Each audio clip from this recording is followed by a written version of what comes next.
Hello, hello. Welcome to the stream. Hi. You can introduce this one. Oh, shit. Take the reins. Don't crash the car, babe. I would crash a little car, probably. Because I don't drive. But Why are we talking about this and what is this topic about? about women that rate themselves tens on podcasts like The Whatever Show and Fresh and Fit. Yeah. Now, you watch this stuff more than I do. I can't stand it. But I can't stand reality TV. And I think women like drama and find it fun. Yeah. I watch it for entertainment, I guess. Because it's so crazy. It's like entertaining to watch. So give me your thoughts just generally about these women. Well, that's one of the things that stood out most to me when I first got here, like 2.5 years ago. I've been living here for 2.5 years, almost. Yeah? Yeah. But, yeah, that's one of the things that really stood out to me in terms of craziness.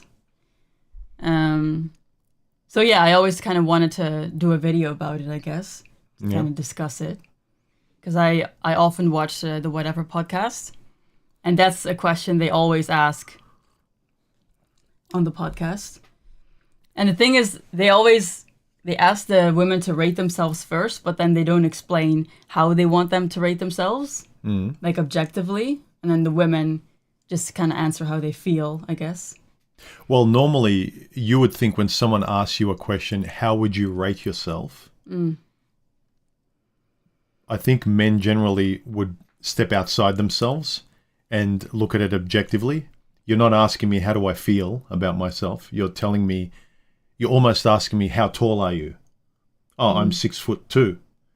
You're not asking, how do you feel about your height? Or how do you feel about your height appearance? And I think women by default just go to how they roughly see things. I don't know. Well, I do think you need to specify the question, because how do you rate yourself? You could interpret that in different ways. Like, do you mean just my looks? Do you mean my looks and my personality? That's going to be a different rating, probably. So I do feel like you need to kind of specify what you mean. Yeah.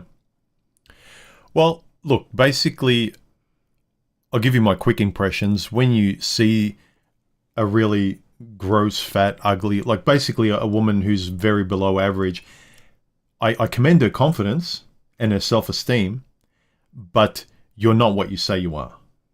Because they're asking you how you would rate yourself, and they just keep coming back with how I feel about myself, and that's the frustrating thing for me. Yeah. Yeah, so basically I think, but even after they specify on the podcast, like how they want them to rate themselves, some of them still won't change their answer. So basically you should answer according to like an objective scale. Like 10 is like supermodel perfection, and 0 is like butt ugly, I guess. But you know what I think, and they do this strategically on these shows, like the Fresh and Fit and whatever. They get a whole bunch of women, and women are natural born enemies, and they're very catty with each other, and they're very manipulative, and they gaslight each other. They tell each other they're beautiful when they don't really think that. They say, oh, I love you, when they hate each other. And so when you get all these women on the panel, they're not going to give you as honest an answer. If you got one of them on, if you had a one-on-one podcast, and you were just being calm, you weren't attacking them, you were just saying, let's have an honest conversation about this. How do you see yourself? I think they would be much more honest than when they were in a group setting, defending themselves against the other bitches on the podcast and in front of men. So it's a very formal group setting, and there's a lot of spotlight on you. So you're going to defend yourself with your own bullshit. And if you've got an online, like a streaming persona or something, you're going to defend yourself with your persona, not really be a real person and give a honest answer as you. So I think the format is also contributing to these stupid answers too. Yeah, but what I don't understand about these women is, first of all, we see a lot of women giving themselves 10s, which is, it's obvious that they're not 10s, because 10s is like Megan Fox in her 20s, right? Like that to me is like a 10. That's like really beautiful. But like, I feel like if you give yourself a 10, it's so arrogant. it's such an ego. And I'm just like, I would be so embarrassed to give myself a 10. Even if I thought I was a 10, I would never say I was a 10. I would be a bit more humble. Well, that's pointing to another factor that also tells a person a lot about your character. Not just how realistically you see yourself, but how you can defer to being polite and humble. Yeah. Are you going to open your can right in front of everyone on the street? I'm joking, babe. We should probably, let's define for those who don't know what a 10 means. It's generally speaking where you see yourself from 0 to 10, 10 being a supermodel that would be on the cover of Cosmopolitan and a Victoria's Secret model, all the way to 0 where you're butt ugly. So objectively, not how you feel, not that your parents love you or not. It's how, if you're in a lineup, if people on the street put 10 people on a billboard with varying degrees of attractiveness, where you would rate objectively. Not your feelings, not what your mother thinks, not what your boyfriend or girlfriend thinks, just basically what the general public, where you would be ranked in attractiveness. That's what it means. Yeah, and then I also feel like a 5 is probably where you're kind of neutral. Like you're not ugly, but you're also not really attractive. It's kind of neutral. And then a 6 is probably where you're kind of cute. And 7 is where you start to go into beauty. And then 8, 9, 10 is more like supermodel gorgeous territory. That's kind of how I see it. Yeah. We were going to put up a thumbnail of a picture, but I wanted this just to be a general calm discussion. I didn't want to feel like I'm part of that group reacting and doing a reaction video to those lunatics. I just wanted to talk about the sensible part of like why it's ridiculous and why I find this interesting. I know you find it also entertaining. I don't find it entertaining, but I find it interesting in that when you lie like that, for me, the kind of girl, and I've met 1 or 2 of them on dates, not very many, because you can kind of tell by their delusional language that you don't even want to go on a date with them. But the women that have too much of an ego, the women who rate themselves ridiculously high, and you're like, okay, like where it doesn't make sense, it's what it does, and I don't think they realize this, when you call yourself a 10 and you're really somewhere around a 5 or a 6, it surprises the guy, and the guy can't bring you close. It creates distance between you and them. He kind of went to the table on the date, maybe liking the way you look and your smile and everything, and he's like, I'm close to you. I think you're about a 6 or 7. I like the way you speak. I like the way you think. I like your personality. And then you go, no, I'm a 10. I'm better than everyone. It's like, whoa, all of a sudden you took the personal connection away, and now you're over there. You're a weird animal behind a cage. Like, I don't know if I can trust you because I can't trust your judgment. You don't even see yourself in the mirror properly. You're not even a bit. Maybe, okay, you think you're a 7 or an 8, but you're really a 6. But if you're a 3 and you think you're a 10, I don't think people realize how much of a distance you create between yourself and the person you might be talking to on a date, or someone, even on a podcast, who's trying to take you seriously. They automatically think you're an idiot. They judge you as like, oh, that bimbo. Because you simply are delusional. You're that delusional. Yeah. Karu wants us to rate ourselves. We talked about this before the stream. You're ruining the magic. We should be spontaneously going, okay, let's answer. Well, obviously I'm a 10 because I feel like a 10. So I'm a 10, Karu. No, seriously? Obviously, they're subjective, right? We find ourselves attractive in certain ways where we don't care about external ratings. In the same way, I didn't marry you because, oh, she's a 10, Bobby, marry her. I married you subjectively. But let's objectively rate each other. I think if I try to be as objective... Are we doing ourselves or each other? Let's do ourselves first. If I'm being as objective as I can, I think if I'm just at home, no makeup, hair down, white t-shirt, I'm probably like a 6. But I think if I dress up a little, like put on makeup like now, or if I go to work, I might come a bit closer to a 7, I think. And then if I, on a special occasion or something, if I really like do my hair, makeup, dress, then I might even get to an 8 maybe. Yeah. So it depends on where you're at. Yeah, not maybe. You look beautiful when you're an 8. Oh, thanks, babe.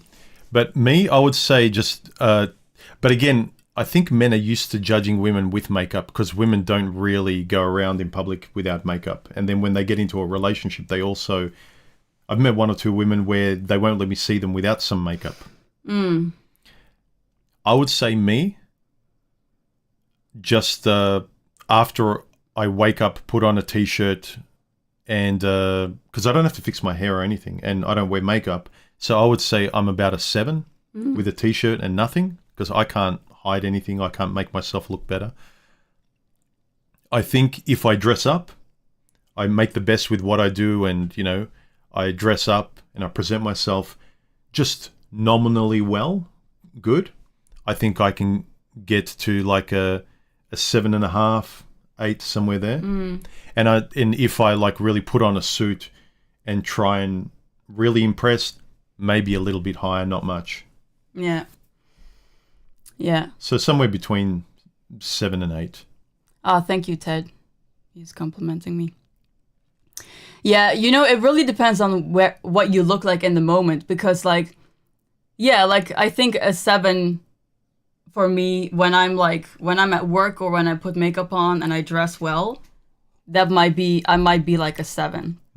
But some days when I'm at home, I've got my hair up in a bun, I look kind of sloppy, I might even look like a 5, I don't know. So it really depends on where you're at and what you look like. But then also I could really do myself up and look kind of modelish, you know, so it really depends. But your judgment isn't kind of far off reality. And sometimes if you're a little bit humble, that's good. But if you're way off, if you're someone who's beautiful, like if you're a 7 or 8, like if you're an 8 with a t-shirt on and no makeup and you go, no, I'm a 2 or a 3. When you see those women online, it's like, stop fishing. You're fishing for compliments. You want guys to go, oh my God, what are you? I'd marry you at the drop of a hat. You're gorgeous. You could be, no, I'm ugly. And it's like, oh, fuck off. Yeah, it's too much humbleness. But that's what I mean about a person can't trust you. When you rate yourself to one extreme or the other, you're manipulating.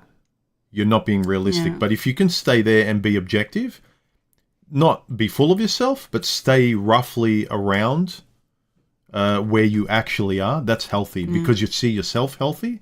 And you see yourself like other people might. That means you can connect with people. They can trust you. But if you see yourself drastically different to what other people see you as, you're going to create distance between you and other people. Yeah, that's what I was going to say also. I think what they do on the podcast is really good when they try to get the women to understand the objective scale. It's like they say, if you've got 100 men rating you, what do you think the average would be?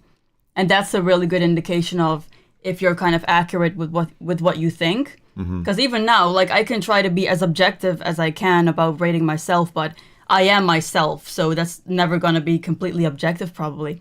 So if I would say, like right now, I feel like I might be a 7, but like there are like 1,000 men in the chat and most of them say I'm a 6, then I'd be like, oh, okay, so I'm probably more like a 6, you know, like because that's objective. Like it's like if you write a book, you might think my writing's a 10, and no one buys your book, or people say like, no, I liked your book is okay, it's a 7, but it's not a 10. No, but I believe it's a 7.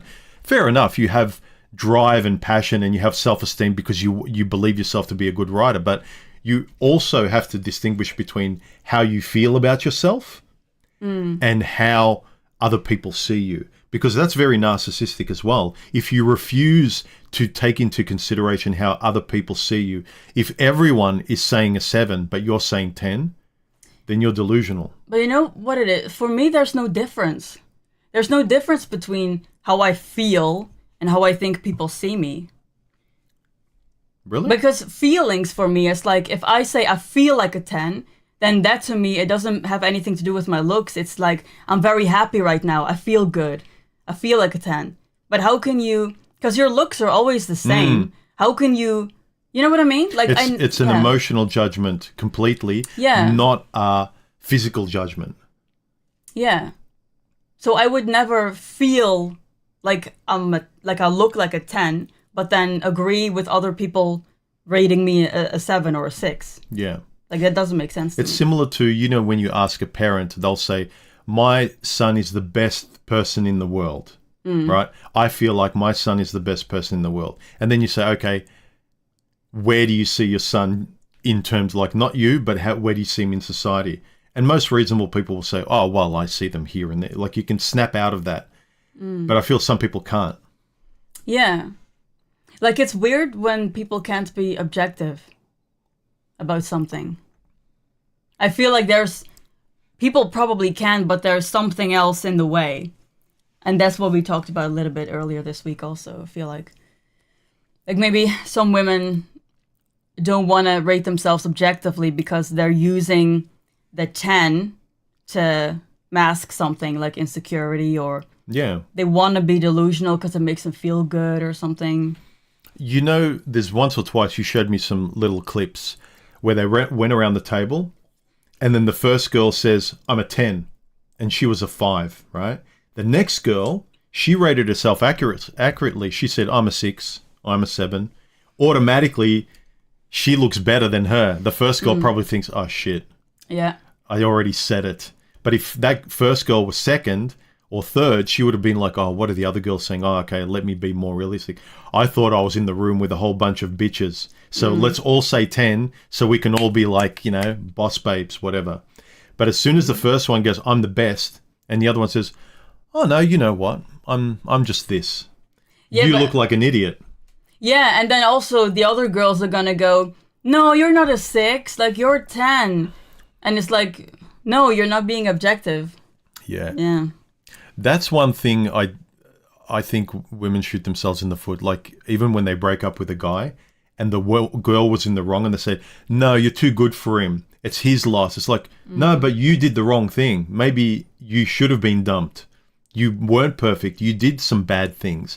And it's this whole, you're perfect, you're the best, you're a 10, you never do anything wrong. Just, I want you to have great feelings all the time. But sometimes you have to have less than great feelings, and sometimes you're a piece of shit, and sometimes you're not great, and sometimes you don't look beautiful. If you look beautiful all the time, then you can just walk out your door in your tracksuit and messy hair.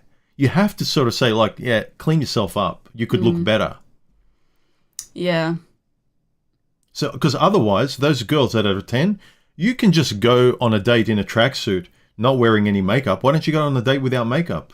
You'll still be like a 9 or an 8 if you think you're a 10 all the time. But I think the girls they're talking about two different things. The men on the podcast, they're talking about the objective scale, and the women are talking about like how they feel. And like, it's not objective. And that has more to do with they want to feel confident and good about themselves, because why wouldn't I feel, if I can kind of control and decide how I want to feel, why wouldn't I give myself a 10 so that I can feel confident even if I'm not a 10? That's kind of their thought process, I think. Yeah, but that's internal. It's not external. That's self-talk. That's... I know. I'm just trying to see it like from their point of view. Like, that's what they're doing, but that's not the objective scale. Yeah. So there are two different things going on, I think. I think women automatically, with any situation, they click into their inner world automatically. Whereas guys, when you ask them a question, they click objectively, they click to the outer world. Excuse me. We're so attractive. And this mic picks up everything. I apologize. But it is masculine, isn't it?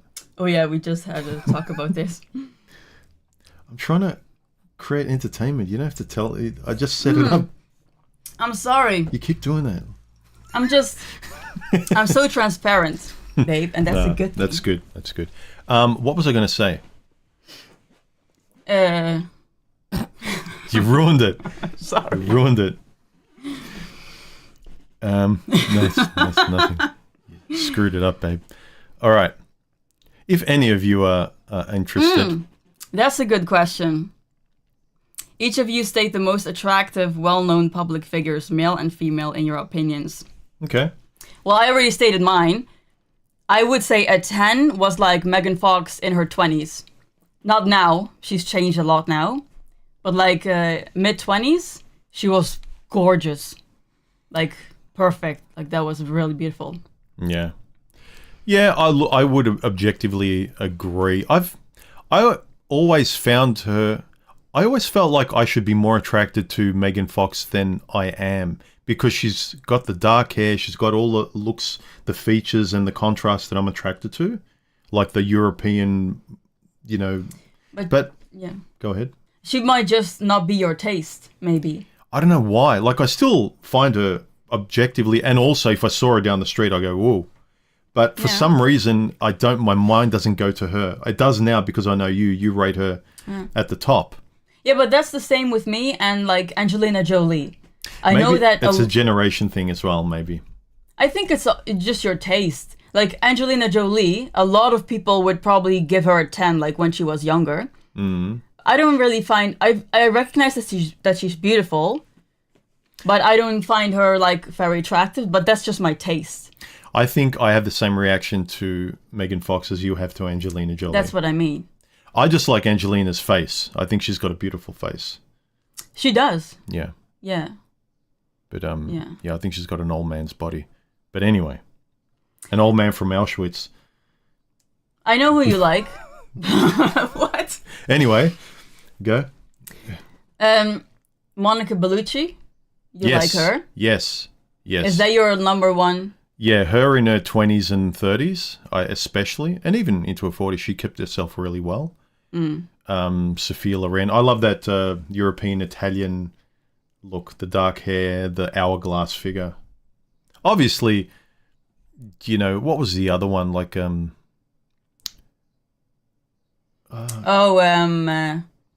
not Penelope Cruz, but the other one. The Mexican woman you're talking about. Selma Hayek.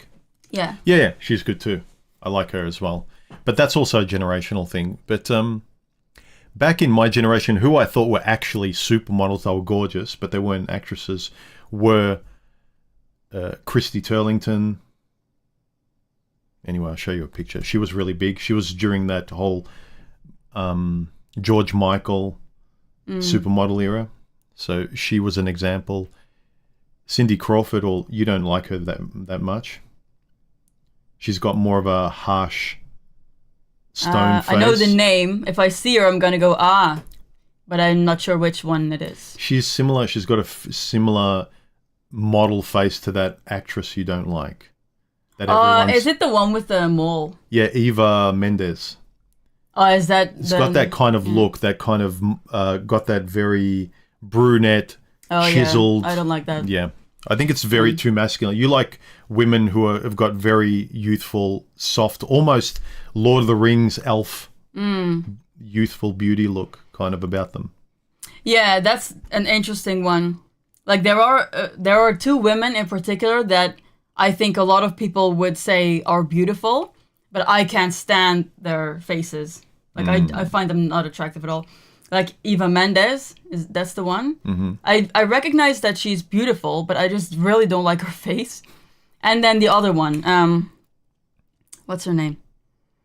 You know which one I mean. With the blonde hair and the super dark eyebrows.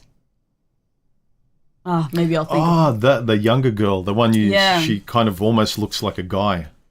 Yeah. But she's got that weird, she could be a guy or a girl. She's an actress. She looks really weird and creepy and she always ugly. looks depressed.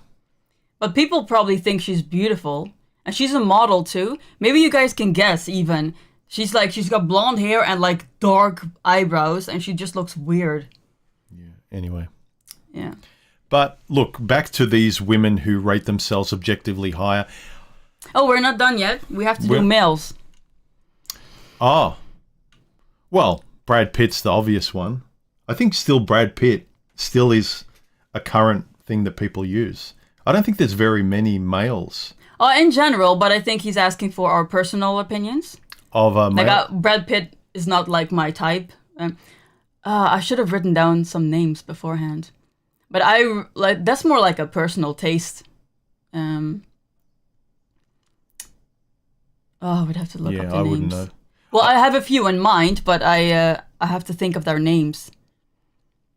Yeah, you like odd-looking guys. Like you've told me one or two of the actors. Like what's that actor? You know, with the blonde hair. He kind of looks to me looks like a wet mouse. Yeah, but that's more like a personal. That's not really the best examples. You're trying to talk objectively, like a. No, my personal opinion, but I'm trying to pick the ones that I like most, that I'm most attracted to. What's the guy's name from Altered Carbon? That actor, the first series, the first season. He played in RoboCop as well, the latest RoboCop, one of the latest ones. Yeah, that guy from Altered Carbon. In that series, I found him very attractive. Mm-hmm. And there's also another one, but I can't think of the name right now. You like Jason Statham as well? As an actor, but not like that I'm very attracted to him per se. Okay. Yeah, but he's a cool actor. Yeah. Yeah, I can't. I think I like George Clooney. I like Brad Pitt in his prime, like around Fight Club time. I think he's probably he was a pretty handsome guy back then. I like him as a person as well. Jensen Ackles, that's a very handsome man. From Supernatural. I don't know if you know him. Ah, yeah. Yep. Yeah, he's very handsome. A lot of women think he's very handsome. The one who couldn't stand Jennifer Alba. Let me quickly look up Altered Carbon. We're doing a stream, babe. Yeah, but he's asking. Let me quickly look up his name. Oh yeah, Joel Kinnaman.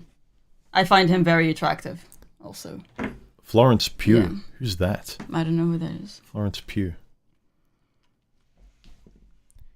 Florence. No, not her. Similar. I think they were trying to guess. Oh, he's guessing. He's guessing the one you meant. What's her name? Cara Delevingne. Cara Delevingne. Cara Delevingne. Yeah. With a C? Delevingne with a C? Yeah, Cara Delevingne. I find her, she's so ugly. She looks so weird. Yes. She looks like a demon. Like she's gonna kill someone or something. Yeah, she looks like she could be a guy or a girl. She's got that weird, but her personality is also very odd. I don't know. Some people probably think she's awesome. Yeah, like I think because she's a model, like a lot of people probably think she's beautiful, but I just really don't like her look. But that's what we're trying to say, I guess, is that beauty is also subjective, you know? Like she might be, people might rate her like very high, but we would rate her low probably. Yeah, and it's also, like we talked about this, where I'm not attracted particularly to Asian women, right?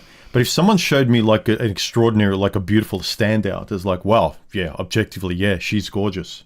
Like I can recognize objective beauty. But then if you ask me, there's differences between, okay, she's gorgeous, she's a 10 objectively. Would you and could you see yourself with someone like, oh no, I would never approach that kind of girl. Like I kind of ignore them. Like, yeah, beautiful, but it's kind of like I'll see a Ferrari on the street, like awesome. But I see it, recognize it, appreciate it's a 10, and then walk on. But then there's the 10 or the 9 that's like, I can't help stop looking. I have to talk to them. I want them. Yeah, but that's the difference between objective and subjective skills. You know, like subjectivity is basically just your taste in women or in men. And that can be different from objective beauty. Yeah, I think Florence Pugh is overrated, but I think there's a lot of actors today, I've noticed, they're everyday girl next door, boy next door actors or actresses, and they're just very relatable and they're normal. They're kind of like this generation's version of what Matt Damon used to be. Matt Damon's like the guy that can play the everyday guy, and now there's no real standout Hollywood actors, and they don't look like better than all of us, you know, and she's an example of that. I don't even know her, to be honest. She's been in a few movies. She was in Oppenheimer. Oh, I don't remember her. Yeah, she's not a standout. They have to kind of dress like this to stand out, but anyway, what do you guys think in the comments? Rate M for your male version of a 10, and F, right, F colon and then the female, and M colon and for the male that you think is the celebrity that to you is a 10. Both subjectively and subjectively doesn't matter. Everyone's got their own taste, but objectively, what would people objectively rate as a 10 in a male and 10 in a female. Henry Cavill. That's also objectively a very handsome man, I would say. Yep. Yeah. Actually, I agree. Mm. Yeah. When he's just in a t-shirt, he's like a 8.5. And when he wears a suit, the guy's a 10. Yeah, he's got a really good face. Like a very handsome, good built face. Yeah, he's an example. Yep, I would agree. Yep. And also one of those where both men and women think they're both really high. Because you've got women, it's like fashion. Women like certain fashion, certain women, but guys don't like them. But women like them for some reason. But I think Henry Cavill's an example. Every guy wants to be him and every girl wants him. Yeah. And Karu. Most guys that play James Bond. Yeah, most guys. That's. I only know 2. Oh yeah, I know Karu. Yeah, Bobby shows me sometimes. Yeah, she knows your taste. Yeah. But in Karu's defense, he kind of knows what works for a girlfriend compared to what his fetishes are. That's another discussion. Whether you know the difference between what your fetish is and what is good for a girlfriend or a boyfriend. That's a different discussion. But anyway, let's get back to the central topic of women who rate themselves delusionally on these Fresh and Fit and whatever podcasts. Why do you think these women rate themselves 10s? Peer group pressure, number one. Because if it was one-on-one, you'd get a lot of better answers, but it's the drama created from a group of people. That's reality TV. That's why they always put a lot of people on an island, a lot of people in a house, a lot of people around a podcast. When you put people together, the group dynamic, people become weird and strange and stupid and egotistical. But one-on-one, when you get a person one-on-one, that's when it's more reasonable. But that's not entertaining. And that's why I encourage guys all the time, even on my channel, is to think about dating one-on-one, not think about it in the group. Because when you start thinking about women in the group, you go crazy. There's all this information. But when it's one-on-one, you can be more reasonable. So I think peer group pressure is another reason. Because they really care about what women around them will see. They don't want to diminish themselves because women are catty. And also, if there's guys asking them the question, they don't want to seem like, well, I don't really think much of myself. I'm not going to be honest. I'm worthless because I want you to pick me. I want you to think well of me. Because women their nature is they want guys to like them. It's exhausting to listen to this. Why not just answer the question? Who cares about all of that bullshit? Yeah, it's exhausting for men too. But I think that's where it comes from. Peer group pressure, this is what causes a dishonesty. Peer group pressure and the pressure from the men trying to impress them. Impressing women and impressing the men. I understand if there are people around you that might influence your rating of yourself, but I don't get why that would influence your rating upwards. Because I would be embarrassed to say that it was higher. Because I would want to be humble. You know, like I would feel like if I would say like, oh, I'm a 10, I would feel like I've got such an ego and everyone's going to think I'm a bitch and I've got an ego. Like I would never say that. I think also today women have been trained not to like men and mistrust men and not care about men's opinion. Like, I don't care what you want. I don't care what you like. I don't need you. And so when they get in the podcast, all they care about is other women's opinions. And almost like that, I don't give a shit what you want.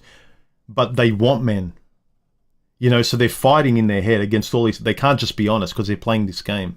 Yeah, but also, when they say, I don't care about what they think or what you think, that's irrelevant to the question. Yeah. The question is rate yourself objectively.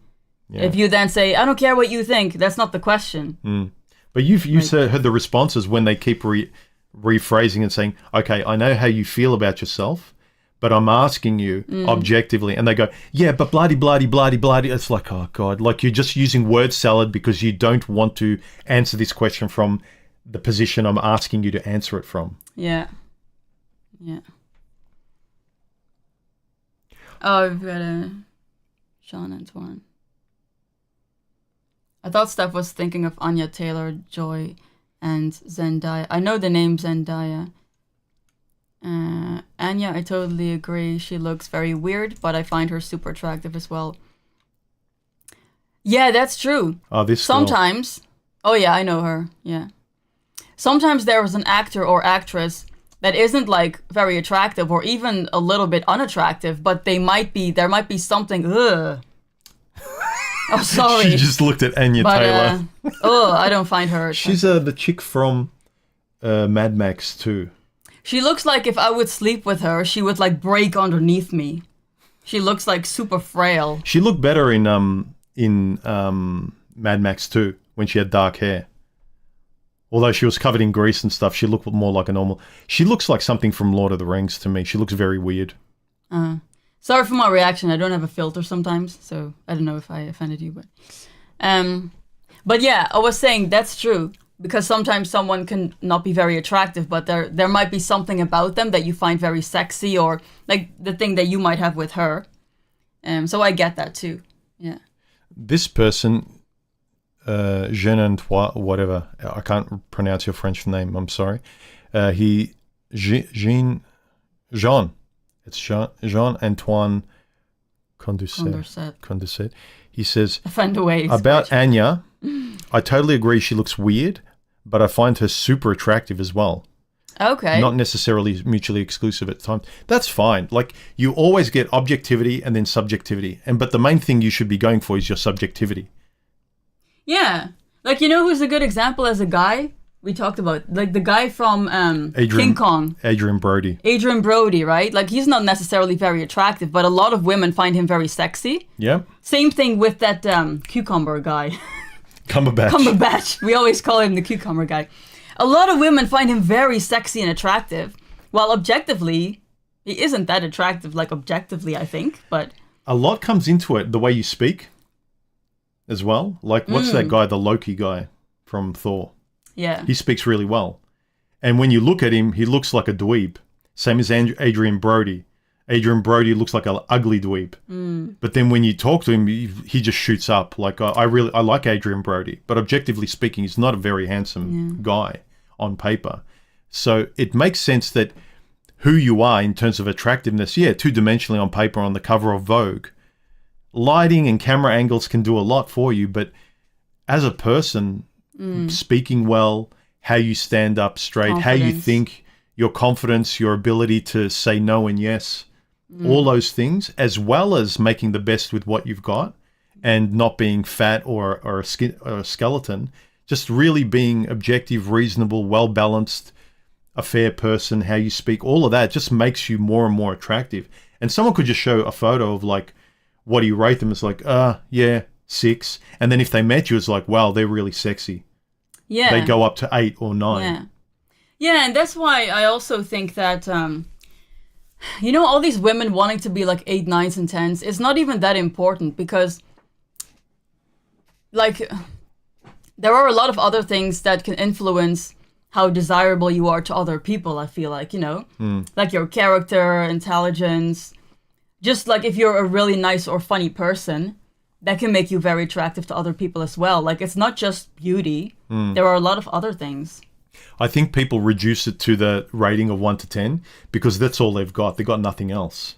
They think that just because I'm an OnlyFans chick or you can see a photo of me on my profile, that's what I am. And then you get on the podcast and you're a terrible person. You don't look like your best photograph.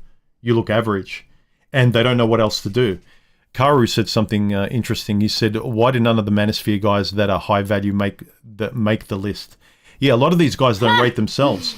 And some of them, they don't have much more to offer rather than the way they look. And if they've got some muscles or they've got money or a sports car. Hang on. Does he mean like make the list as in the list of like handsome actors that we were He probably means naming? that. They don't even make the list. They're demanding that the girls... They want girls that are like 7 and above, but none of these guys even make that list themselves as a guy. Oh, that's true. Yeah. Yeah, I can't think of one that stands out to me in that way. I think that's also why they get these bimbos on the show, because that's all they want. They want money and a guy with aviator glasses leaning on a Ferrari. That's all they want. They don't care about the personality as long as he'll take them to dinner and they can say tee-hee. That's attractive to them. Oh, look at him. He's got... Top Gun glasses on and he's cool and we go out to movies and dinners and we take selfies. That's a high value man. Like, yeah. Yeah, but it's also about character because, at least for me, like you can be a very handsome and attractive man, but if you open your mouth and I hear ego coming out, that's such a turn off to me.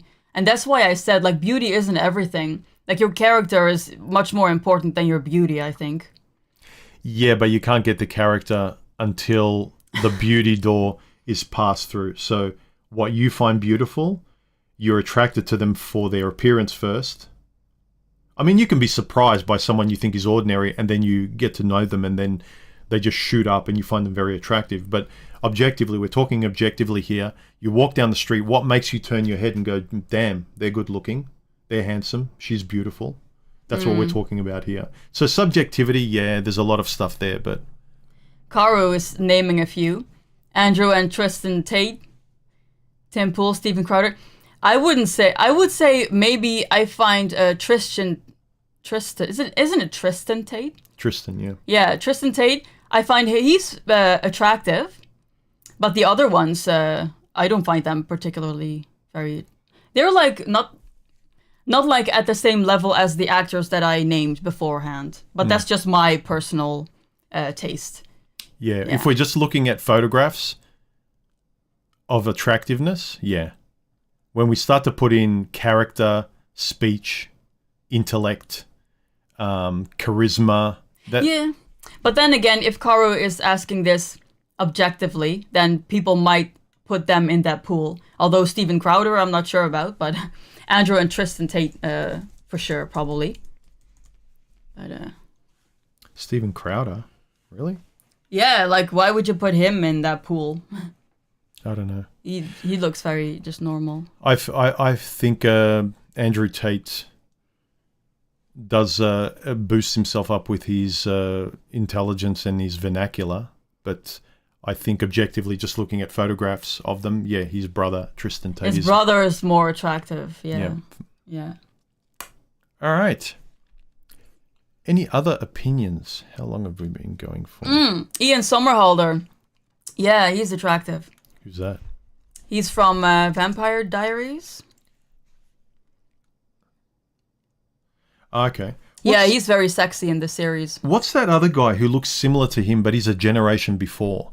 He's a gay guy, but he's played in a lot of movies. He's got that similar look. He looks like it could be his son. I'm trying to think of a movie he was in, but anyway. Yeah, a lot of beautiful people. This is a thing. Yeah. Beautiful people get you to notice. And then can you switch off the rose-colored glasses and then is the person for you? Because there's a lot of beautiful people. And I think a lot of people, they just are trying to make themselves externally beautiful. And that's all they have. And then they try and get into relationships just on the beauty. All right.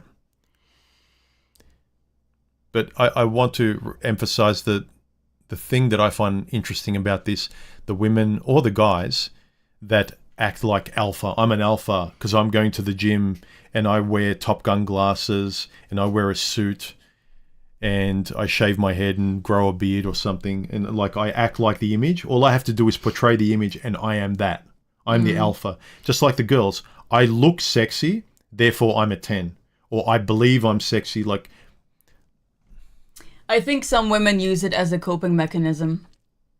Yeah. I don't think there's necessarily something wrong with it as long as it doesn't turn you into a bitch, and you're still nice to people. You know where it's similar? It's kind of like where guys say, us men built the world, us men are better than you. It's like, you're not. Like, you're overinflating yourself. Like, yeah, generally men, but these women, I think because everyone agrees, like, men like women, men find women generally beautiful, and she wants to overcompensate and cope. She boosts herself up to feel good as well. You know, it's kind of very false. Like, everyone just needs to, guys and girls need to go, calm down with your ego and making your self-esteem as big as it can be. I get it. You want to feel confident. You don't want to be afraid. You don't want to feel lonely. You don't want to feel like a little dweeb. Because if you're like scared and like, I'm worthless, no one's going to talk to you. No girl's going to want to date you. You're not going to have many people around you because you're just a negative dweeb, you know? So you build up, like, sometimes you fake it till you make it, right? Just to build up some confidence. around people. But then you fake it too much, like these girls. I fake I'm a 10. Look, don't fake that much. Fake it like talk and laugh and be funny and not afraid to be a bit humble, but don't fake it too much. Don't push it to the limit. Yeah. I also think Rutger Hauer. He's either Dutch. I think he's Dutch or German. I know him. You don't know him. Yes, I do. Have you spoken to him? No, but like I know him from. I think he might be. I know Dutch. Brad Pitt too. Then. Oh my God! what is this right now? Huh? Some attitude. Yeah, no, I know him. He was very handsome when he was younger. That's true. He is handsome. Yeah, he's aged well. He's pretty old, but he's still aged pretty well. That's true. He did age well. Yeah. That's probably another indication. People who are attractive, whether they're movie stars or Hollywood, which ones have aged well? Like Rob Lowe has aged really well. And earlier you named George Clooney, I think. Yep. He's also aged well. He always looks like he's hitting on someone. Like he's very charming. His look has changed over the years, though. But even when it's changed, when he became an older guy with white hair, and it makes a difference if you've got your full head of hair. You know, I feel like a guy who's got his full head of hair retains a level of attractiveness that if he didn't have it. Yeah. Anyway. Come on.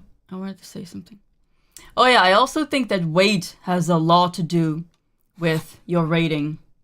Because sometimes I'll watch the podcast and I'll see these women that are, when you look at their faces, if they call themselves 10, and you look at their faces and you already know, okay, that's not a 10, obviously. Objectively, that's not a 10. But then they're also like really big. And I feel like if you're big, like that's already, you can't be a 10 already. That's like logic, like duh. Remember that little clip I sent you? She was like really huge. It starts off, the camera was really close, and she says, girls, you know, some days you wake up and you think, I look great, I look good.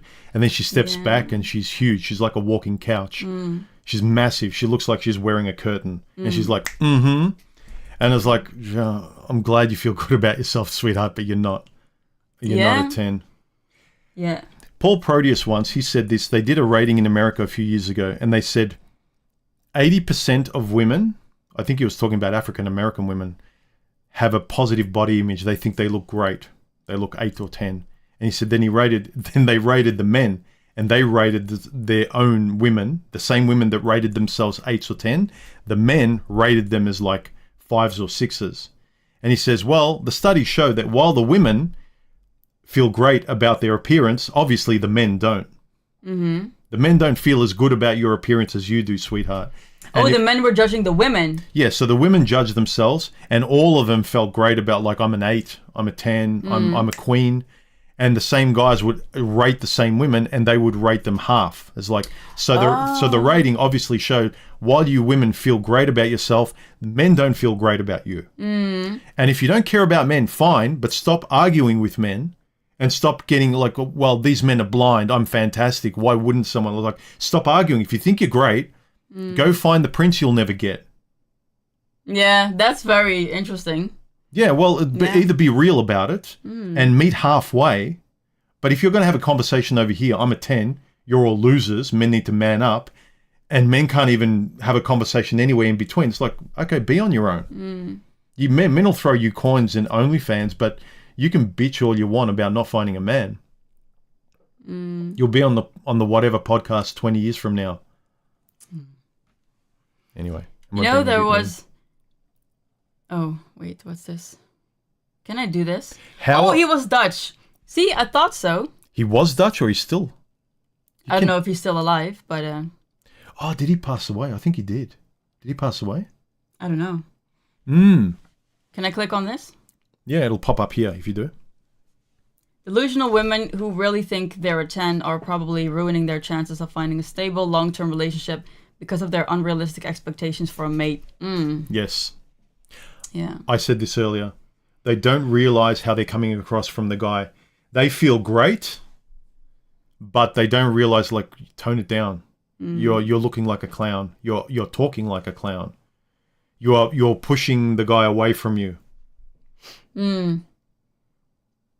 I just find that attitude so off-putting. Like that arrogant ego, like, I'm this. Well, just have a think about it, ladies. If you boost yourself, like you're so arrogant on a date, or you're like, I'm a 10, I'm this. Men are just like, they need to man up, they whatever. He's like, okay, yeah, imagine me introducing this to my family. Fuck this. It's like, no, like, it's like, yeah, I'll keep you here. I might bang you, but I'm not showing you to anyone. You're weird. You're like this weird fetish that thinks she's great. Yeah. You're fun, but you're not real. Same with the guys that think they're high value because they have a job and money. Yeah. Also, to me, that whole high value, I think the best you can do is do the best with what you have, rather than delude yourself you're a 10 objectively. Yeah, true. But that whole high value... Sorry, I'm responding to something else now. Yep. You go ahead. No, go ahead. That's all I wanted to say. We are practicing communicating better, like... Yeah. Because we communicate very differently. I'm very direct, and you talk around things a bit more. Yeah. But then sometimes, because we have things to say, we don't actually respond to what the other person's saying, so we're trying to get better at it. Yeah. So. Especially when I don't, like, this is something we've been talking about this week, which was interesting, where you talk about a subject and you want me to answer that, but I didn't know it was a question. Because you didn't ask a question. You're like, blah, blah, blah, blah, and I think this. And then I add to it. But you're like, no, I want to hear your thoughts on what I just said. Yeah. But I'm like, I just add to it. I want to add my thoughts to, So, yeah, that's all I wanted to say. Just having a job and money. Yeah. I think these basics, having a job, money, being polite, being humble, they were the basics of you. This person's a nice, reasonable person, right? They used to be the entry level where everyone could kind of find a reasonable boyfriend, girlfriend. They could find a friend. Now everyone's got these exaggerated standards. It makes it very hard for people to get together. Yeah, but this is also really a cultural thing, like an American thing, this high value stuff and the rating stuff. And it's all kind of like a game or something. Everyone's hyping themselves. Yeah, but it's also like, because I really like the Scandinavian countries, and sometimes I read about them, and it's like in Finland, for example, what they do for like first dates and stuff is they go and do activities. Like that's such a different culture from in America, for example, like where the women want to go to like a nice restaurant and for the guy to pay and all that stuff. So this is also like a cultural thing, I feel like. Look, you've got the girl fantasies of Cinderella, being taken to a ball and dressing up and having jewelry and stuff like that. I get it. But for me, what I always found attractive about going on a first date was just meeting potentially the person who could be for me, like a real person. I don't want to meet you done up like you're going to the Grammy Awards. Like I'm excited to meet the real you. Whereas girls are excited about the whole, Hollywood aspect of it. Well, we also meet the guy right away because guys don't wear makeup. So for us, that's true. It's easier also. Sometimes we don't even see the real you until later. We have to kind of, I wonder what she's like without the hair, without the makeup, without all this. And then she takes off her wig. That's actually a video on its own. You know how they say, oh, these guys are always undressing me with their eyes because you cover yourself up so much. You've got makeup, there's so much that's hidden about women from a guy's point of view. And with a guy, there's less hidden, and women expect the guy to be direct. This is the car you drive, this is the job, what do you do for a living? It's like women see a guy clearer very quickly, whereas women come to the table usually very covered up. Their appearance, everything, they hide. They don't tell the guy much. They're quiet. Like that guy asks him a question. She's like, tee-hee, I'm not sure. She's vague. You don't get to find out the real person till much later because she's shy and she covers up a lot. It's weird. Too much. All right. What else? You know what else? is delusional about what they say. Sometimes they'll ask them, like, if they think they'll be more attractive in 10 years, 20 years. And you've got some women that just keep saying yes. Like 10 years, yes, I'll be more attractive. 20 years, yes, I'll be more attractive. And then you're just like, okay.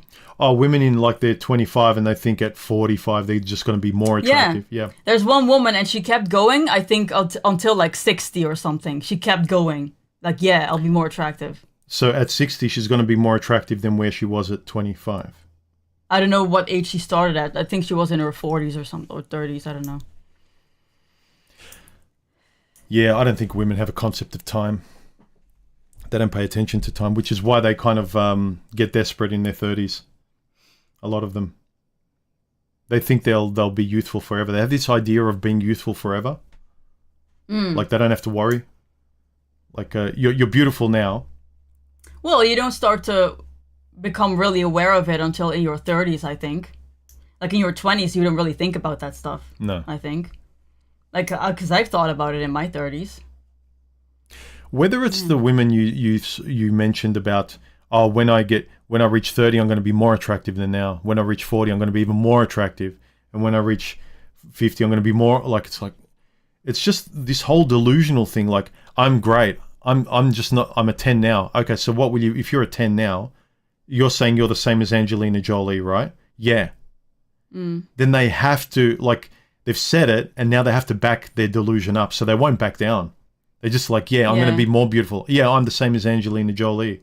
Like, you catch them out. You say, so you're saying you're a 10 and you've mentioned this to me. They say, which actress do you consider a 10? Yeah, but then they'll back down. Yeah.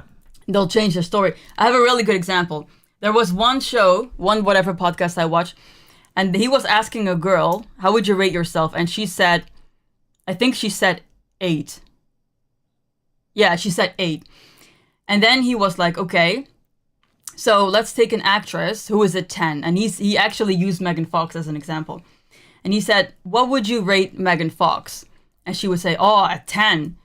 Okay, so you think you're only 2 points below Megan Fox? And she was like, no, compared to Megan Fox, I'm like a 3. And then he was like, well, that's the scale. If Megan Fox is at a 10, there's only one scale. Yep. So now you're saying you're a 3. She said, no, if you're just asking me based on how I feel like I'm a 10. But if you compare me to Megan Fox, then I would be a 3. So he kept trying to explain to her, so then you're a 3. Because if Megan Fox is a 10, you're a 3. There's only one scale. Yeah. And it's like, it's so hard to get it through their heads sometimes. Well, that's why you have to really draw it out in crayon for some of these idiots. Because that it is only one scale. Same with guys. Like if you ask 100 guys and the most common answer for a 10 is Brad Pitt, okay, that's the scale. Where are you from Brad Pitt to 0? Oh, okay, I'm 3, I'm 4. Okay, that's where you are. There's only one scale. It's not like, well, in my neighborhood, yeah, maybe in your neighborhood you get more dating opportunities, but we're talking about generally in the world what everyone considers to be the most beautiful person. Yeah. There was another good example. You mind if I give another example? No, this is more your show than mine, babe. The Stephanie show? No, okay. So there was another example where he asked the girls, because they were all rating themselves 10s, and then he asked, like, do you think the probability is bigger that all the women here on the podcast are 10s, or that all the women on the podcast are delusional? And then the girl said, no, we're all 10s. So that was another example. Oh yeah, he said actually that all the women on all of the podcasts, like every time we do a podcast, they're all 10s. Do you think they're all correct? Or do you think some of them might be delusional? And then she was like, no, we're all correct. Women are always correct, babe. Women are never wrong. Well, that's not true. See, even Karu says exactly. No, Boffin says exactly. All right. Yeah, internet famous. I think a lot of people, because of social media, they've really boosted their egos just because they get following. They think, well, I'm now the same as Angelina or Megan Fox or something. Well, I've got 1 million views and Megan Fox only has 500,000 views. I'm at least her level, if not above.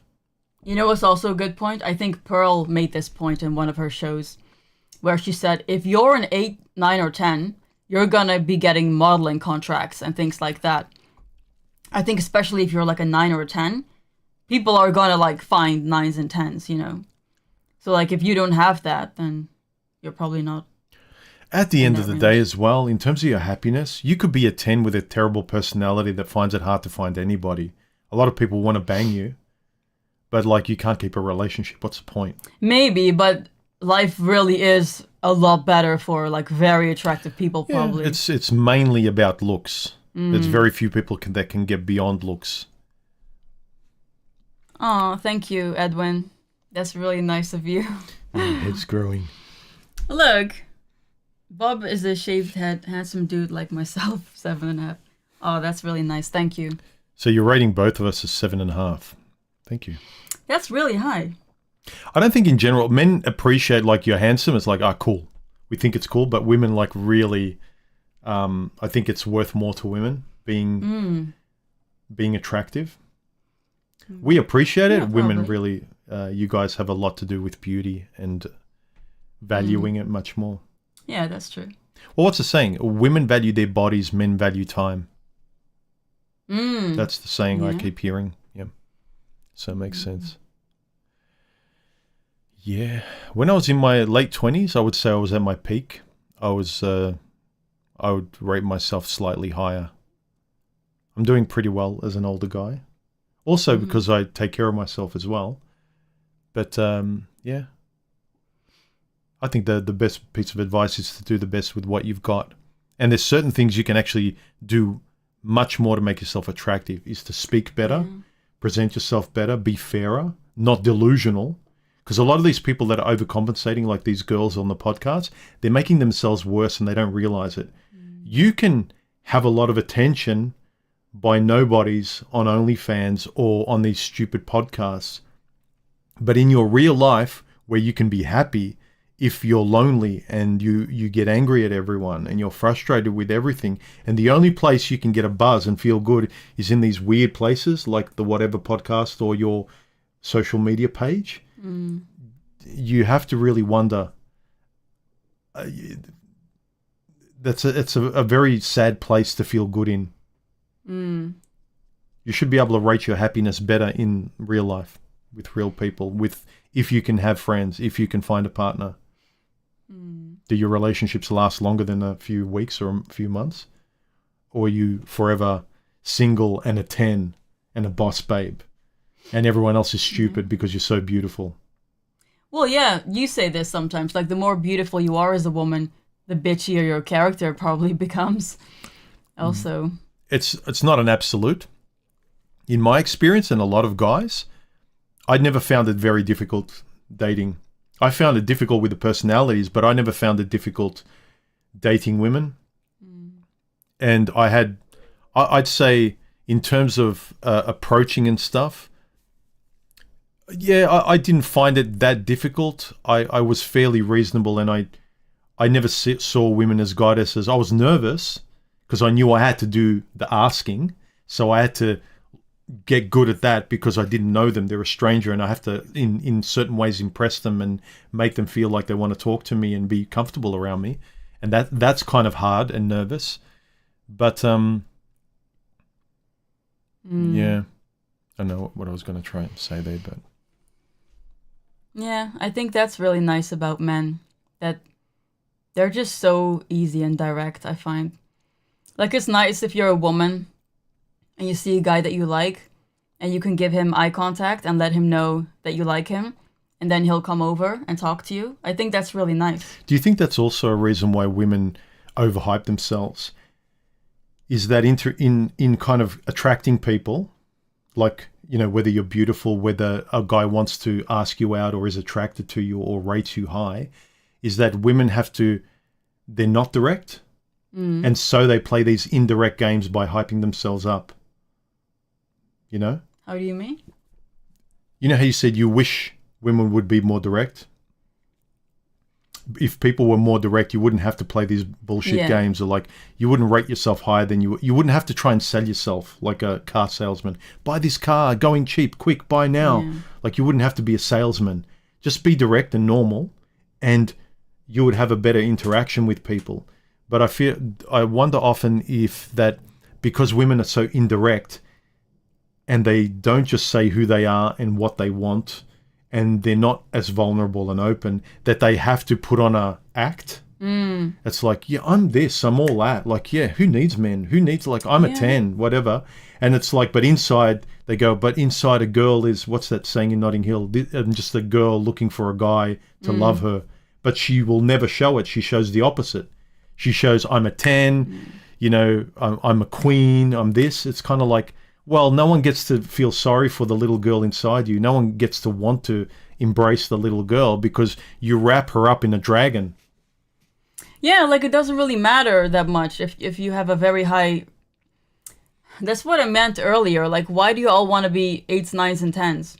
Because you could be happy being a 6 and just know that you have a really nice character and that you'll be a nice girlfriend or wife.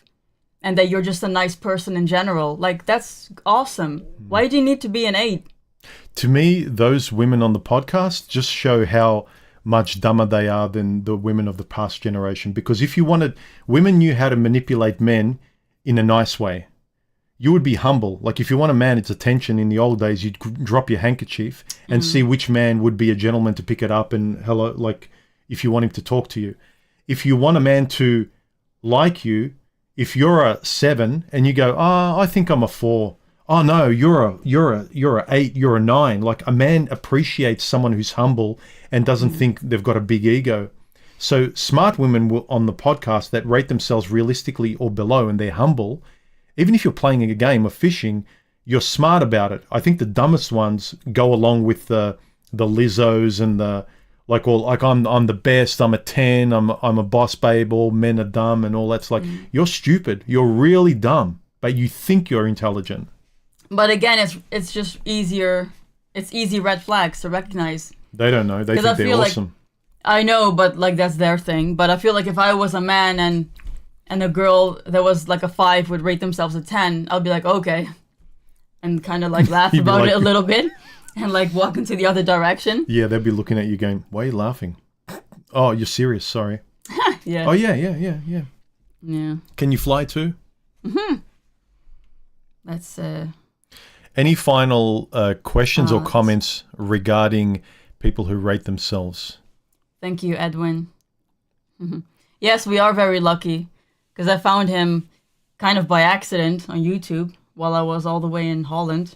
So we are really lucky that we found each other, yeah. Yeah. What's that term they say? You locked me in. You were hunting me and found my channel. I've actually found you through a Better Bachelor. Yeah. Because I had like one of his videos came in my recommended of Better Bachelor and I watched it. And then because I watched him, your video got recommended and that's how I found you. Yeah. Yeah, but we talked about this. If you want to know more about how we met and all that, I think we discussed this in our How We Met video. Yeah. From when we first got in contact to when you came to Australia. Yeah, but overall, I just think these women, for me, when I watch these shows, to me, it's a shame that they think they're really at the pulse of learning about relationships and men and women and working like out dating, but they're not. This is reality TV. It's just kind of, you're dumb, I'm smart. I'm beautiful, you're ugly. It's just very childhood, but they think they're really working out dating. And to me, it's just very childish.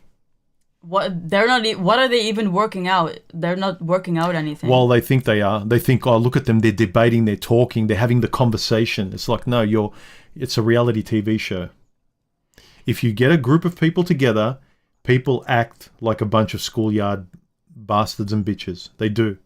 But when you get any one of those people in a podcast, you get them one-on-one in an intelligent conversation, or you try to, they will be more reasonable. You get them in the group, they're like animals. And that's why we watch them, because they're like animals. Yeah, but what I said before, like those women rating themselves at 10s when they're not 10s, I don't even think that's got anything to do with dating or working anything out. That's just like, that's got to do with they want to feel good and feel confident and kind of lie to themselves to feel better. And I think that might even be kind of okay as long as you don't become delusional about other people and dating other people and you don't develop this huge ego about it. No, but I think that a lot of people who do watch the podcasts, like the relationship thing with like men and women with a whole bunch of microphones, it's very popular.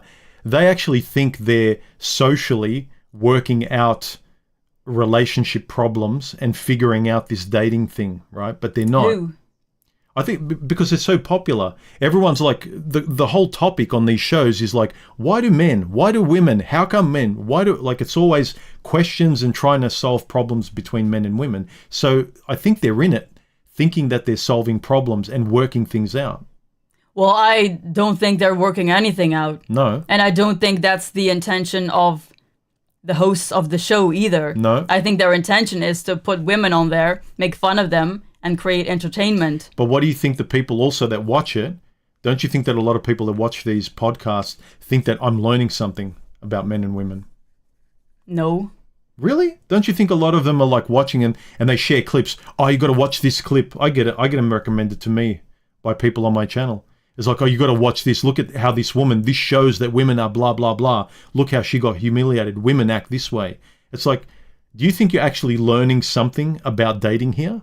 This is, yeah, look, she's negatively maybe. You're learning about the behavior of women, like how they, you're learning negative things, but you're not learning, that's what I thought you meant. You're not learning how to actually date. No. And like good things. But people will think they're learning. They're figuring stuff out. Oh, yeah, all women act like this. All men act like this. High value, whatever. I think if you live in that environment, it can be informative to know what they're like, maybe. But it's not reality. I don't know. I just find those podcasts with a whole bunch of bimbos and himbos, dude bros, I find it like you're at a party and you just got rid of the music. And there's a whole bunch of people just bitching and trying to posture and I'm great and I want to try and get her into bed and I want to try and be alpha and she's trying to, I'm hot and I'm better than this bitch. So it's just a whole bunch of people at a party without the music. You shut the stereo off and they're just like yelling at each other. But if they never, you notice the podcasts that aren't popular are the ones where you have one-on-one discussions with, because that's intimate. That's really what you want to get to. Why might I go out with you? But they're more interested in the party setting of bitching and yelling at each other. And I find it a waste of time. Yeah, I guess they're achieving their goal in terms of creating entertainment. But yeah. Sophia Loren, yeah. Most people thought she was hot back in the day. This was my father's generation. But even me, looking at her. Do you know who Sophia Loren is? You probably don't. I know the name, I think. But, and what about the woman from Wonder Woman? That's a really beautiful woman also. Gal Gadot. She's just a head on a stick. Not just her face. Her face is very beautiful. Yeah. Again, I'd categorize her in not the ballpark of Angelina Jolie. Angelina Jolie's still above her as a head on a stick, but she's one of those beautiful heads on a stick.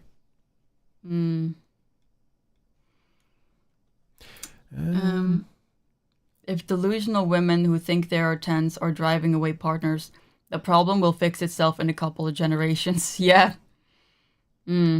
Sure, but I always say you don't have time to wait. You want to be happy with someone like...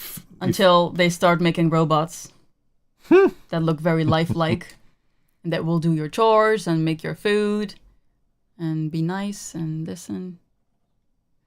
Yeah, Sophia Loren was very beautiful. She aged well as well. Like when she got old, not when she was really old. All of us fall apart when we're really old. But when she was like a grandma, she was still pretty. Yeah, so that's an example of someone that is really not my type and I don't really find her beautiful. No? But that's just my specific taste. No, I don't find her pretty. Yeah, I like the European look. Yeah. Anyway, are we done, or do you have any more? No. We don't have to be anywhere. But we are trying to make this interesting for everyone else. Does anyone else have any questions for us regarding this or anything else? Yeah. Because you never want to leave podcasts. I know. I always like it so much. I would be really good at like streaming for like 6 hours straight or something. Really? I don't know. Maybe. Probably. I don't know. Most people in this generation would. Both are too young to bother with. And their armors. Yeah, you'd like her. I think you like her. Who's that? She's got that kind of neotenous look that you like.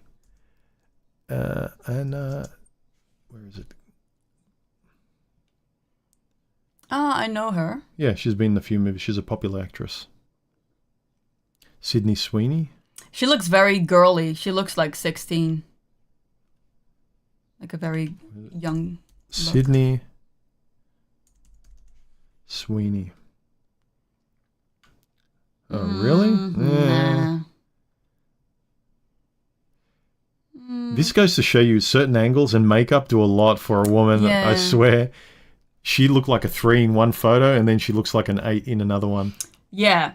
See? That's the difference. Like one woman Like, can... look at that. One woman can look like a 5 in one picture and like a 9 in another picture. You know? Yeah, I don't like her look. She's cute there, a little bit. But Charlize Theron, I don't like her. I'm not a fan of her. She looks good, I agree. Yeah, but I don't like her. I don't like her at all.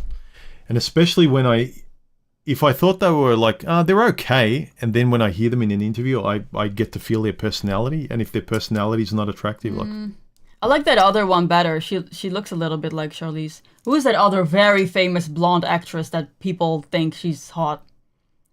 The blonde one from, what movie is she in? She is in, He's Just Not That Into You. She's in that movie. That blonde. Very famous blonde actress. What's her name? He's Just Not That Into You. Yeah, she plays the girl. I don't know. The guy cheats on his wife with Someone here probably be able to answer that. I have no idea. Uma Thurman. I'm being so... Oh, a lot of people think Margot Robbie is very beautiful. Yeah, that's true. Not anymore. See? You put in the personality. It's like, I don't care how attractive she might look with makeup.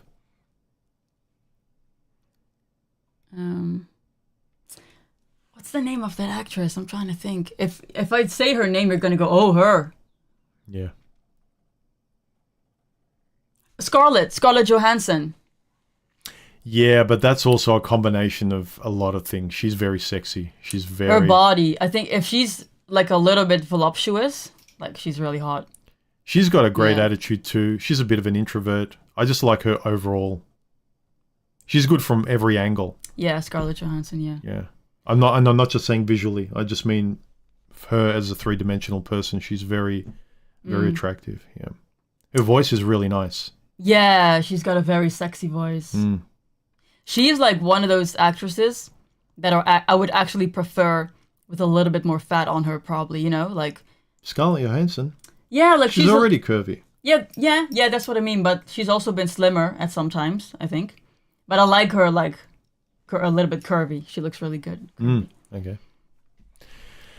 Anyway. Kamala Harris.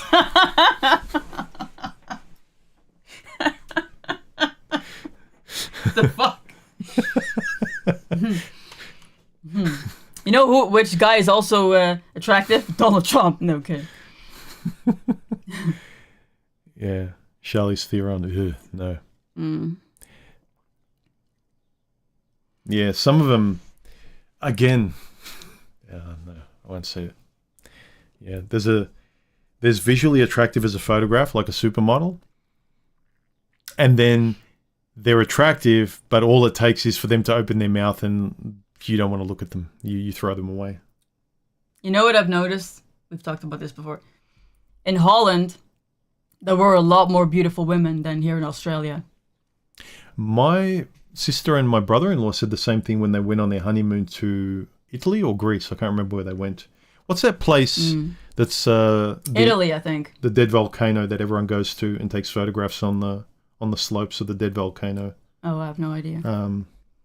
Anyway, there, my brother-in-law and my sister commented. They said, "Have you noticed that every girl on the street is like a 9? Like just the normal village girl, like everyone walking around. This wasn't tourists. It was just the locals. The women were gorgeous. I noticed when I went to Holland, there were more attractive people. Yeah. Just simply for the fact that I didn't see very many overweight people. There weren't sloppy looking people. People presented well. You know, I might not have seen like supermodels walking around all the time, but just generally the quality of how people looked and presented themselves and objective, like, you know, weight and size and stuff.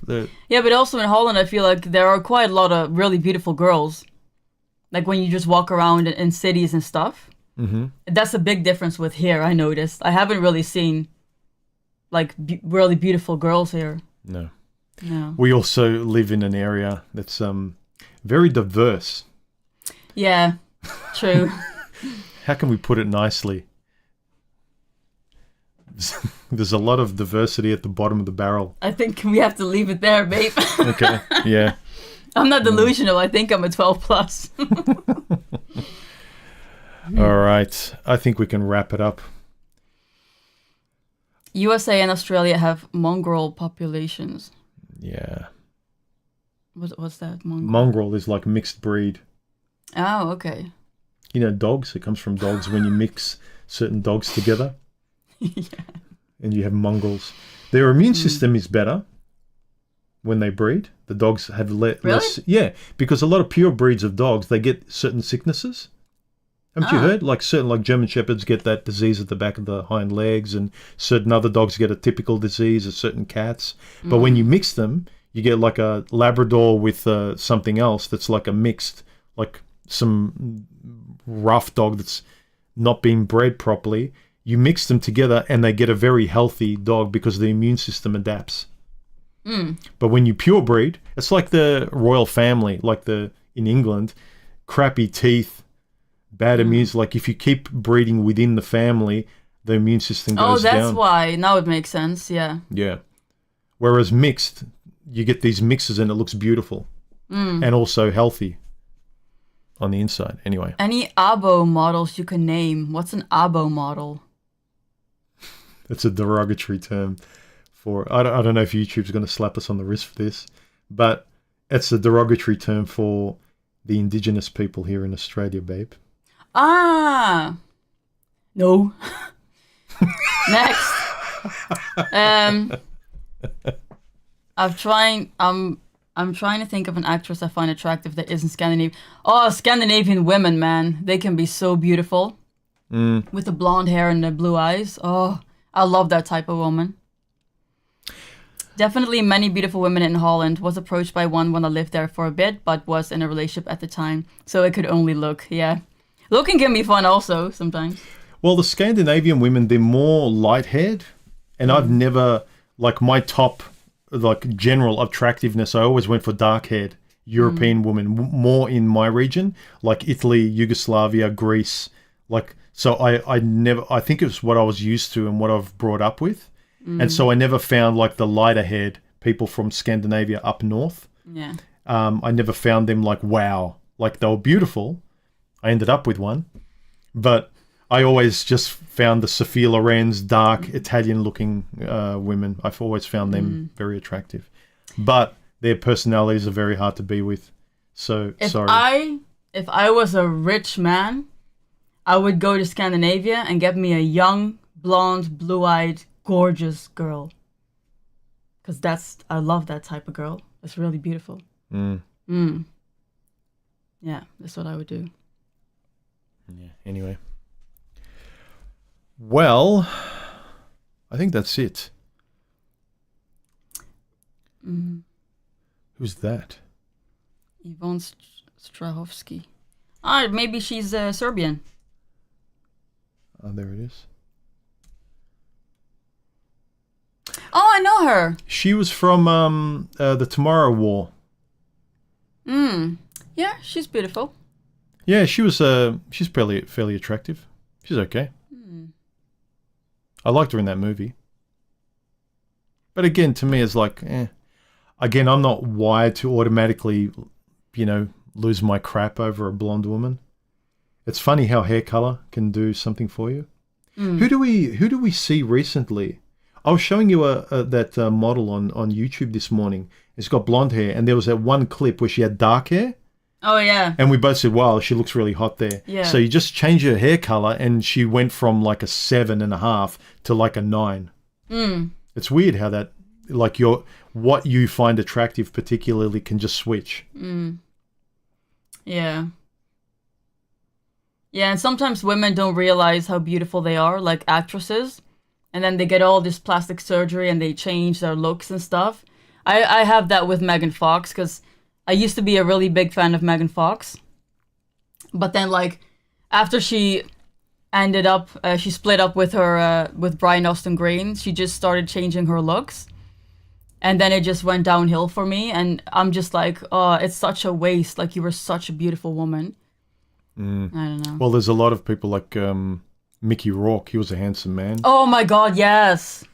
Like 90, 69 something. What's the thing? 9.5 weeks. 9.5 weeks. In that movie, he's like a 10. He's like very sexy and attractive. Every woman loved him. Yeah. Every guy wanted to be him. And then I think he had surgery because of boxing, but also there's a bit of vanity in it as well, I think. But that was such a waste. He was so handsome. Yeah. Yeah. Anyway. Halle Berry is hot still. Right now still? I'm biased. My very first serious relationship was with a girl that looked very much like her. Yeah. And I just don't like that look anymore. I did. When we went out, we got a lot of people saying, oh my God, you look like Halle Berry. And I was sick of hearing it. Like, she did look like her. But, I don't like that look anymore. I get that, yeah. Because she was the worst person I went out with in my whole life. But anyway. Plenty of blue-eyed blondes in Iceland. Was engaged to one many moons ago. Oh, you were engaged to one? Why didn't it work out? Iceland is awesome, yeah. Maybe she was very cold. Icy. She had an icy heart. All right, I think we're done. Yeah, I have to go to... Yeah, really? Yeah. Do you want to wrap it up, sweetheart? Wrap it up then. Yeah, thanks for joining us. This was a bit of fun. You wanted to talk about this. I had my angle. Again, mine's more about not just looks, but what their looks show to people that they don't realize they're doing. Not just how ridiculous. It's obviously ridiculous and entertaining when you see a girl. It's like someone saying, like, I'm a couch. But you're not. It's like, yeah, but I am. I feel like I'm a couch. Just like these people, I feel like I'm a man. I feel like I'm a this. I'm that. It's like, you're delusional. But I feel like it's like, how far are we going to go with how you feel? It's not what you are. And when women rate themselves like that, like they're far beyond, you're not what you are. You're saying you're this, but you're this. I was like, don't you realize what it means? How you're coming across? How no one wants to be with you? How no one can speak to you? Why aren't people humble anymore? It's so nice to be humble. Because you won't get likes. If you make a YouTube channel and you're just humble and normal, and it's like, hey, it's me. I'm just talking, no makeup. My life was good. I make sensible decisions. I'm happy. I have a happy relationship. It's like, yeah, what next? You want to see the car wrecks. You want to see the chick with tattoos up her neck who's a sugar baby. And you just want to see stuff that you tell your friends, oh my God, let me share this video. Look how effed up this is. That's what people want to watch. Yeah, I get that. Symmetry. Came in too late, unfortunately. When is the next one? Next week will be the next one. Will it be? Yeah.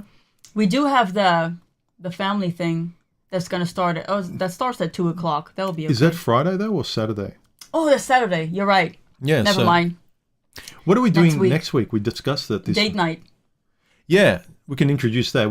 Next week we'll do a stream on the importance. Again, we're talking about the importance of maintaining a relationship, because a lot of people, and me included before, thought that you find the right person, it should just run on its own. But then you think about it, it's like your health. You can't just like you expect your health to go on its own. You have to be attentive and stay healthy. To keep your mind healthy, you have to read books. So in your relationship, even if you find someone compatible, you can't just like set and forget and let it just drift away. Yeah. You know? Yeah, but so next week the topic will be date nights, like why we incorporate date nights into why it's important. And basically do these things to maintain the health of our relationship and stay on the same page and things like that. Because it does make a difference. Like, let's save it for next week. Okay. I'm stopping you from. I'm about to go on a rant. Yeah. All right. Oh wait. Tari D. No, we're ending it. But I asked him a question and he's answering. It didn't work out because we wanted to raise kids in different places. Oh wow! So which place did you go with then? I wonder if she regrets it too. Is it a girl? Terry Dean. Terry Dean. I'm guessing. I don't know. I assumed that most. Oh no, but then. No, because wasn't he talking about it? Yeah, he was talking about a woman, right? Plenty of blue-eyed blondes. Yeah, so it's a man. Yeah. So they both wanted to raise kids in different places. Oh, yeah. But then where are you raising the kids now? They're not raising them. They split up. They were engaged. And I know they split up, but they still have to raise the kids. No, they don't. Was engaged to one. He was only engaged, so he probably didn't have kids or get married. Oh, you didn't end up having kids. See, be direct. See, this is an example where I'm reading what he said. See? Hey. Yeah. Hey. No, it's out of my character. See? So they didn't get to anything else. They were engaged, but it didn't go any further because she wanted to. That's good then if you didn't have kids yet. I thought they already had kids. That's why I was confused. No, he was only engaged. So I'm assuming he didn't have kids. Stop talking bad about my women. What do you mean your women? What women? All the train wreck women we talk about. He's like, yeah, they're the women I like. Yeah,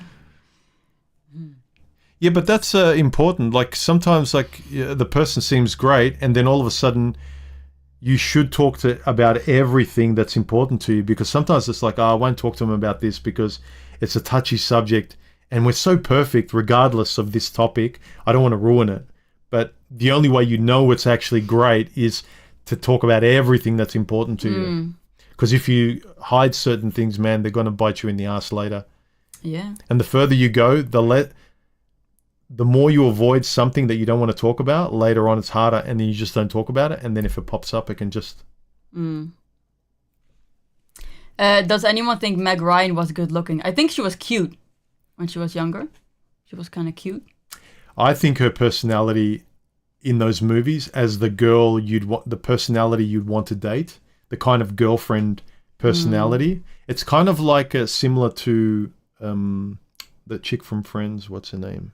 Jennifer Aniston. Jennifer Aniston had that same kind of effect after Meg Ryan. Like, nice, bubbly, pretty girl next door kind of, I could date her. She's more beautiful, though, I think. Yeah, Jennifer Aniston. Yeah. But it's that same, I think guys liked her because she was like, she's not just pretty and beautiful, she's dateable, she's got a good personality. She's like the whole package. But, yeah, okay. Yeah, we broke up because of the kids' difference. See, that's the thing. You touch on that, and then you know if you can actually be together or if it's just a dream. You know? What? Go to the silver. It was the normalness and lack of train wrecks that got me to watch here. Oh, so that's good. Ah, okay. Yeah, I think most people can work out their relationship and life problems if they just talk normally rather than trying to exaggerate and trying to be tens and trying to be alpha. It's not as exciting. Doesn't make an exciting video, but it really helps you find solutions. And what about... Oh, shit. What? That one. Big ol'. You should also do a stream on male-dominated relationships where men have the last say on everything, very popular in the red pill. Yes, that's also an interesting topic. Because they can also go too far. They can also go too extreme into the other direction, men. Well, that's an example of the women say I'm a 10. The guy says, well, you do everything I say. Yeah. Like, I want, like, total submission, like you're a dog or something. Yeah. Yeah, but then when you need support, your dog can't help you. The dog's going to be, who? What do you want? I can roll over. Oh yeah, Terry Dean, he's saying we didn't have kids, but the kids issue was why we parted ways. Oh, that's good then, that you didn't have kids yet. Okay. But it's important. Imagine not talking about that. It's like, she's the best girl I've come across. I don't want to ruin it. Maybe we'll go different ways because I'm not sure she's on the same page about kids as me. We were lucky initially where everything was the same. Like, I didn't want to move from Australia. Not yet. I like my life. I set up my life. You were happy to move. Yeah. Because you've lived abroad. Like, everything you wanted to do, I reciprocated. And everything I wanted or didn't want, you reciprocated. So we were on the same page about everything. But if I lived in a dangerous country, you wouldn't have come to live with me. No. If it was going to work, I would have had to make a decision. Do I move to be with her? And could I be objective enough saying, yeah, my country's pretty dangerous and I don't blame her for not wanting to come here. Yeah. Oh, that's a good one. Which one? That one? No, the above, yeah. I mean, looks don't matter anyways, or is it just me? After a certain threshold, it's all personality.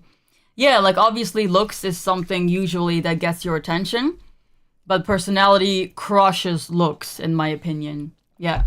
Well, I've already mentioned to you, and I've talked about this on my streams, that I started to really ignore beauty, like 10s, because everyone wants them and they usually don't have much of a personality, and a lot of them are kind of cruel and they're mean and they're egotistical.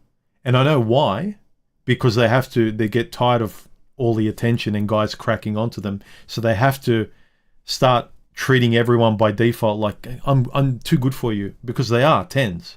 And very few of them were compatible with me. So I just stopped trying, Not to say that a gorgeous woman who's compatible with me, it doesn't exist, like a 10. But I feel like I have the same with very handsome men. Yeah. That's also like, it's nice to look at, but I'm not necessarily going to go for it because I'm already thinking like, he's probably going to have an ego. He's probably going to be arrogant. What are the chances? Yeah. And I did try it a lot, but this is the thing, like I did approach a lot of 10s when I was younger, but I never approached one that I was compatible with. And most of the ones I approached, I regretted. It was a waste of time. And a lot of them were mean and cruel, and they weren't very nice people, or they were completely empty. You can't have a conversation. And the problem is every girl thinks she's a 10. She's like, well, I have a personality and you can talk to me. It's like, yeah, but you're not a 10 and I don't want to tell you because then you're going to be offended. That's why, there's not very many women who are 10s because they don't need to develop anything else, and they have to be a little bit mean to push away every guy that just wants to be with them. It's kind of tricky. Well, the opinions are divided on Jennifer Aniston. Yeah, I know. I like her. I don't think she's super hot. I think she looks like a nice woman who could be like your best friend, but I don't find her like attractive. Like she's objectively like pretty, but I don't find her like sexually attractive. Like she's not my type. No, to me she's the pretty, sometimes depending on how she looks and acts, sexy girl next door. But she's kind of like in the same ballpark as you. The way I feel about her is the same way. Like as a celebrity, I kind of put her in the same ballpark as you, how I see her. She's like a good-looking girl next door. She's not what we're talking about, like 10s models, Victoria's Secret models, nothing like that. Yeah. But anyway. How dare you? Greta Thunberg. I'd say conventional objective standards of beauty apply up until a 9. Every chick above 9 is obviously gorgeous. It just becomes subjective after that. You know what's annoying? When everyone will generally say, yeah, Angelina Jolie, especially when she was younger, she had like a beautiful face. And then you get one person in the group and say, I think she's ugly. Like, come on, man. you're one of those people that you just want to stand out by being opposite to reality. Yeah. Mm. Yeah, I wonder. I really wonder how people would rate Cara Delevingne, because I really find her almost ugly. Oh, that chick. Yeah, but I think a lot of people find her beautiful. Yeah, look, so everyone has a type. Yeah. Yeah. Yeah, that would be interesting to know.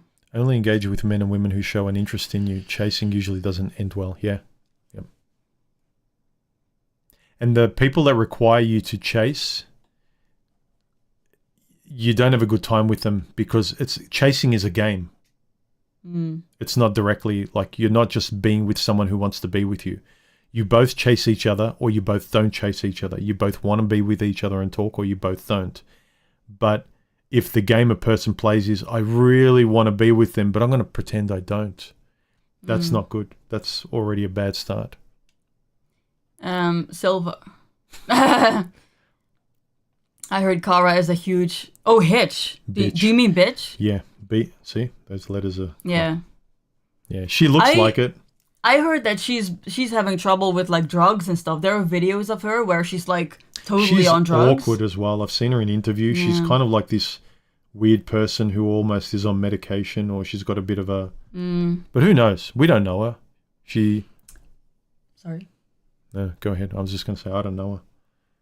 No, Silver is saying, I've never seen any person I'd rate above an 8 ever. I have seen some gorgeous girls in Holland. Oh my God. Like, seriously, like, wow. There's this one girl, I mentioned her when I first moved into this area. She worked at the local supermarket, and she was just like a normal girl with kind of wavy dark hair. And she was beautiful, right? And everyone, I'd look at her and she's very polite, and I'd see guys talking to her, asking her for her number, and she was gorgeous. And I remember, especially my area, it's a working class area, not many good looking people here. So she stood out even more. But she was beautiful. She was like really beautiful.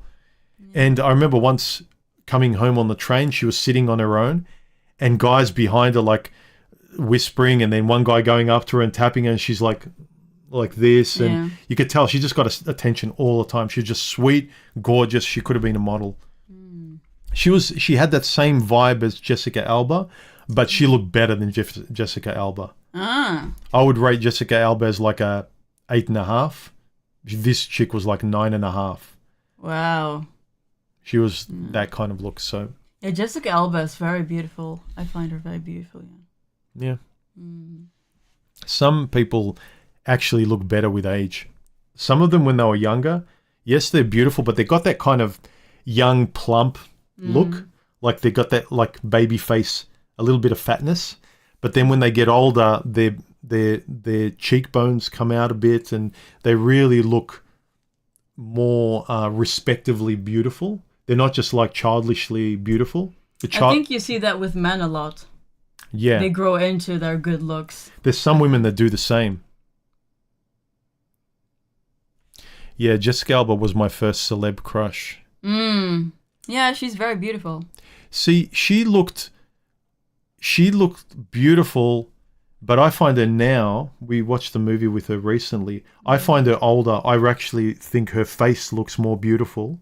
I don't know, her body isn't as good as what it used to be in her 20s, but I think her face looks more beautiful for me than when she was younger. And some people just melt like a candle when they get older. Anyway, I think we should go. How dare you?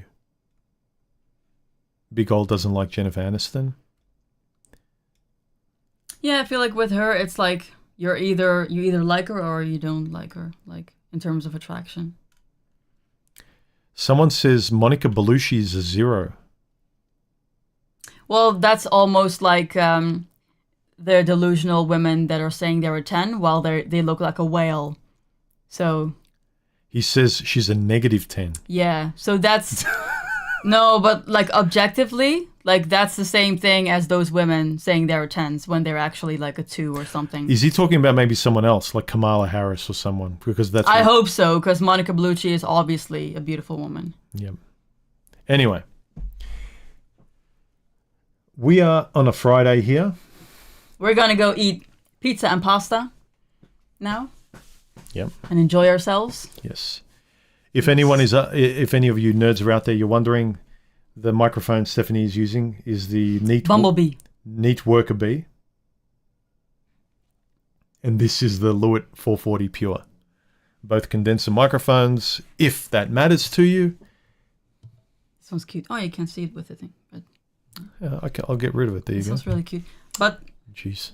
my side looks cuter, guys. Can we turn it just so they can see? Yeah. No? Oh, that's Yeah, okay. you can. You can. This side is much more awesome because it looks like yellow. Like, you see? See? That's really cute. Yeah, but you get to look at it. Yeah. I prefer that you don't get to see it. I think it's very gaudy. It's like a little Transformers It's a honeycomb. robot. The front of it's like a honeycomb. That's why it's called the worker bee. Yeah. Get it? Are you mansplaining? No, I'm Yes, kidding. Yes, because you don't do well with metaphors. That's true. Yeah.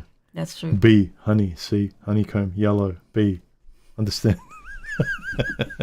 All right. We are going to go. Have a good weekend. Hope you got something out of this. Let us know your comments below, both for male and female, who you think is a 10, in terms of that everyone would know and be able to search online as what you think is a 10. And that's really what the objective standard is. When it comes to who you're going to pick, who cares? You go for what you go for.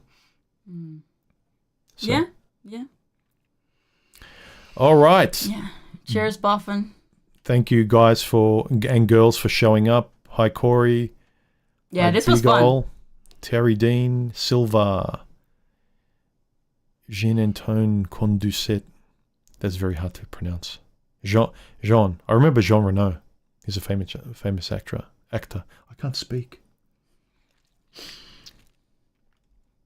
All right, Silva. Okay, Bigol, Boffin, Karu. All right, we are done. Bye. Bye, everyone. See ya.